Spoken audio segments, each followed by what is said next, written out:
Hello everyone and welcome back to the channel. This video is brought to you today by Blackout Coffee Company. Blackout supports this channel, veterans, soldiers overseas, and even your favorite gun rights groups through their GOA and FPC partner roasts. So to get a great cup of coffee, tea, or hot chocolate that you can be proud of and help support the channel in the process, go to blackoutcoffee.com/libertydoll. A few months ago, the California Rifle and Pistol Association, along with GOA, SAF, Gun Owners of California, and multiple individuals filed suit against the LA County Sheriff's Department over its crazy delays in processing concealed carry permits, along with charging huge fees for basically never getting their license. According to the lawsuit, the Sheriff's Department has made statements that it takes a year to a year and a half to approve an application, and that is an unconstitutional delay that also flies in the face of Bruin.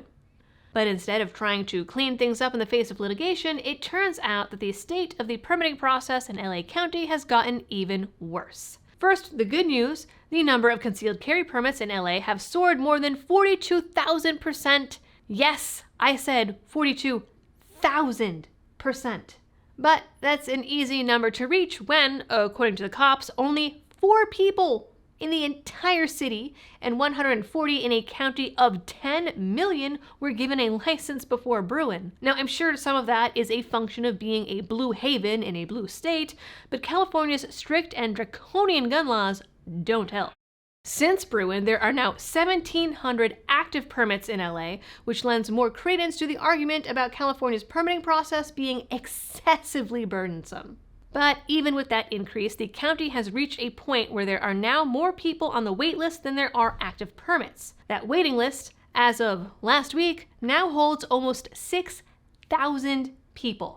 Now, under California law and Bruin, the cops can't claim good moral standing or good character or just cause anymore to deny someone. Hypothetically, if someone passes the background check, isn't a felon or on drugs, they should be able to pass go and collect their $200. Someone might look at this and say, well, maybe the cops just don't have enough officers working this to process this huge increase in applications. To which I say, doubtful.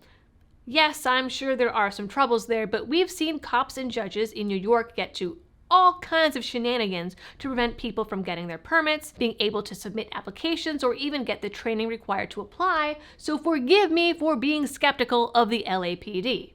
The department claims that they process 160 to 180 applications per month, but they've also issued less than 250 so far this year, which suggests either they're denying most people, and probably illegally, or their math isn't adding up. Either way, at that rate, someone who applied yesterday can expect to be on that list for over 2.5 years, which brings us back to the lawsuit I mentioned in the beginning. That lawsuit is, at this point, still sitting in limbo. A hearing was held for a preliminary injunction in April, and the Biden-appointed judge has been sitting on it since then. A right delayed is a right denied, but we can add this one to the list of blue state behaviors that have been flying in the face of Bruin.